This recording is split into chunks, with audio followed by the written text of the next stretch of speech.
Welcome to Movies in the Making. In today's episode, we are going to be looking at the 1996 spy action film Mission Impossible, released by Paramount Pictures and directed by Brian De Palma. Here, we will dive deep into the story of the production of this film. The film is based on a classic TV show from the 1960s, yet it gained enough attention for an eventual franchise. None of this could be done without so much work happening around the first film. If you would like to hear about how more films were done behind the scenes, please like down below and subscribe to this channel for more videos. Now, sit back and enjoy the show. You are all in for a stealthy ride. The idea to adapt the Mission Impossible TV show into a feature film originated with Paramount Pictures during a wave of turning popular TV properties into films in the 80s and 90s, influenced by the success of the Star Trek films, also owned by Paramount, as explained in our last episode about Galaxy Quest. However, the Mission Impossible project only gained real momentum when Tom Cruise, then at the height of his stardom, chose it as the first production for his new company. Cruise not only agreed to star but also took on a producer role, driving the film forward. Though Sidney Pollack was initially considered to direct, the job eventually went to Brian De Palma, known for his stylish and suspenseful filmmaking. Multiple high-profile writers worked on the script, including Robert Towne and David Koepp, but production began without a finalized screenplay. Reports of creative tension between Cruise and De Palma surfaced, especially after De Palma skipped press events, but the film ultimately launched a franchise that remains a standout in blockbuster cinema. The 1996 film retained several key elements from the original Mission Impossible TV show. These include the iconic theme by Lilo Stitch, the self-destructing mission briefings, and the core concept of a team of specialists undertaking secret government missions. The film even reintroduced Jim Phelps, the team leader of the original show, played here by Jon Voight. Other classic ingredients include high-tech gadgets, elaborate disguises, complex infiltration plans, and a twist-heavy narratives filled with deception. However, the film also broke from tradition, most notably by turning Phelps into a traitor, which angered fans and original cast members. This bold change, however, allowed the franchise to reinvent itself for a more cynical, modern era, setting the stage for Ethan Hunt to emerge as the series' enduring protagonist and for the film to become increasingly focused on action spectacle involving themes of trust, betrayal, and global espionage. Tom Cruise was cast in the film after Paramount, eager to keep the rising superstar following his success in The Firm, 1993, offered him the adaptation as a potential franchise vehicle.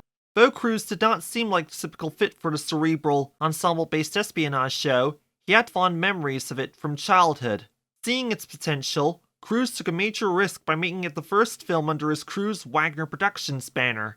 He committed to the project deeply, even deferring his salary to stay within budget. The film marked his first full-fledged action role and began his decades-long stewardship of the franchise. Brian De Palma became the film's director after Cruise met him through Steven Spielberg and binge-watched his films, impressed by his filmography, before offering him the job. Known for his strong auteur style, De Palma approached the adaptation with a bold vision that upended the original series' teen dynamic by killing off nearly all the supporting characters early in the film, shocking fans and former cast members alike. He insisted on centering the story around Cruise's Ethan Hunt, crafting operatic deaths for the ensemble and orchestrating suspense-driven, visually intricate set pieces. While Cruise and De Palma reportedly clashed during production, particularly over stunts and a constantly evolving script, the resultant film combined De Palma's cinematic flair with Cruise's star power, establishing a new tone for the franchise even though De Palma declined to return for future installments. Working behind the scenes on Mission Impossible was a challenging and ambitious endeavor marked by creative tension, on-the-fly decision-making, and high production demands. Cruise was instrumental in bringing the project to life, choosing Mission Impossible as their debut film due to his admiration for the original TV show. Although Paramount initially aimed for a smaller budget, Cruise secured close to $70 million, which eventually swelled into $80 million as new stunts and action sequences were added during filming. With De Palma stepping in as director, the film developed a distinct tone shaped by both its vision and Cruise's influence, including Cruise's insistence on doing his own stunts like the fish tank explosion scene in the restaurant. The script itself was a moving target throughout production. Writers David Towne and David Koepp were brought in, but often had to rework or write scenes on set to fit the elaborate action sequences already planned by Cruise and De Palma. Production challenges include negotiating with French rail authorities to film the high-speed train finale, and a major midstream change when composer Alan Silvestri was replaced by Danny Elfman in late post-production. Jon Voight was cast as Jim Phelps in the film, taking on a role that had originally been played by Peter Graves in the beloved TV show. However, the film reimagined Phelps in a radically different light, making him the story's main antagonist, a twist that shocked audiences, especially longtime fans. Initially presumed dead, Phelps' lair revealed to have betrayed the Impossible Mission Force, disillusioned by what he sees as corruption among heroes. This bold narrative decision sparked backlash, particularly from original cast members like Graves, Greg Morris, and Martin Landau, who felt the film disrespected the show's legacy. Despite the controversy, the twist remains one of the franchise's most daring and memorable choices, never replicated in subsequent installments. The first Mission Impossible film was primarily shot in Prague, with many iconic locations featured in its opening sequences. Key scenes include Jim Phelps arriving at the safe house on Platnerska Street, Ethan running up the stairs to Charles Bridge after Phelps is shot, and a dramatic car explosion viewed from the bridge, all filmed in the Kampa Island area. Other authentic Prague landmarks include the National Museum, doubling as the US Embassy interior, the Liechtenstein Palace, as the embassy exit, and the Old Town Square, where Ethan flees the exploding restaurant. Notably, although the exterior of the safe house and surrounding streets were filmed on location, the interiors, like the safe house and the restaurant, were recreated at Pinewood Studios in the UK. Attention to detail in editing and set design created seamless transitions between real locations and studio shots.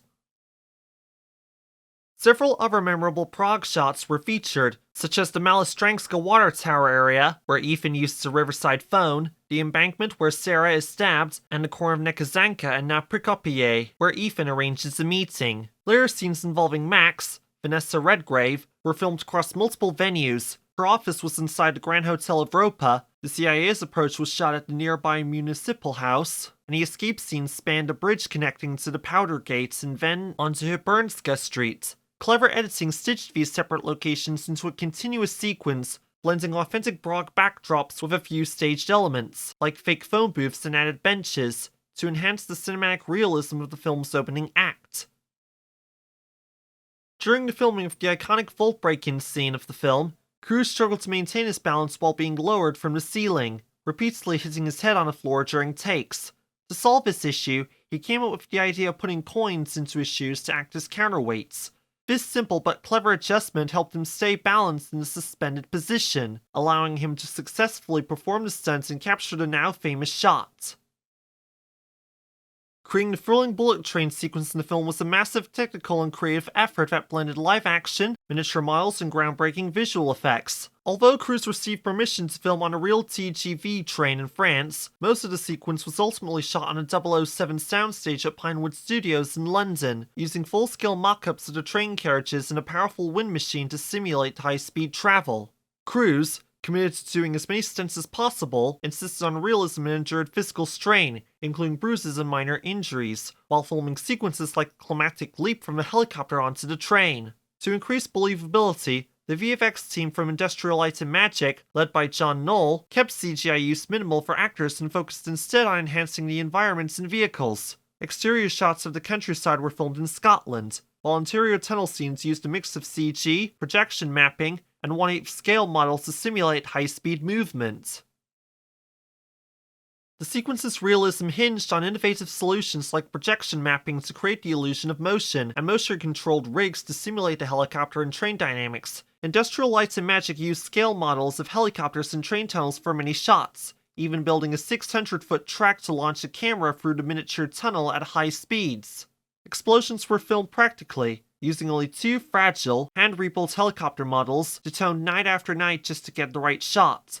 Cruise's hands-on involvement extended beyond performance. He reviewed playback footage obsessively and pushed to perfect each take. Despite creative clashes between De Palma and Knoll over physics accuracy, the team's blend of traditional and digital techniques resulted in a now iconic action set piece. The sequence not only capped the film with a spectacular finale, but also set a precedent for the increasingly daring stunts that would define the franchise. Danny Elfman joined the film late in production, orchestrated and recorded the entire score after Alan Silvestri's music was rejected. De Palma did not think the score Silvestri composed would fit the film's tone. With limited time and a clear sense of what the director did not want, Elfman trusted his instincts to deliver a bold, orchestral score that balanced energy, theatricality, and complexity. He reimagined Lalo Schriffen's iconic TV theme on a much grander scale to match the film's cinematic scope, while also developing new motives to reflect the film's emotional and narrative demands. Despite the intense working conditions and De Palma's high expectations, Elfman embraced the pressure, preferring to dive in without overanalyzing, something he finds creatively rewarding. His score avoided the then popular bombastic action style and instead maintained his own melodic and orchestral identity, making the experience demanding but artistically satisfying. As of the 2nd of May, 2025, Mission Impossible has a 66% critics rating on Rotten Tomatoes, a 59 out of 100 critic score on Metacritic, a 7.2 rating on IMDb, and a 3.6 rating on Letterboxd. The film's budget was $80 million and it grossed about $457 million following its initial release date of the 22nd of May, 1996. And that wraps up our deep dive into the making of Mission Impossible. If you enjoyed this episode, don't forget to like, subscribe, and hit that bell icon to stay updated on all things movies in the making. Let us know in the comments what you think of Mission Impossible, or if you have any favorite films for a film we did not touch upon, or what films you would like to hear covered by this channel. Also be sure to check out our community page, where we announce what films will be talked about by this channel each week. New posts arrive every Friday. Or Saturday, if we forget to post on Friday.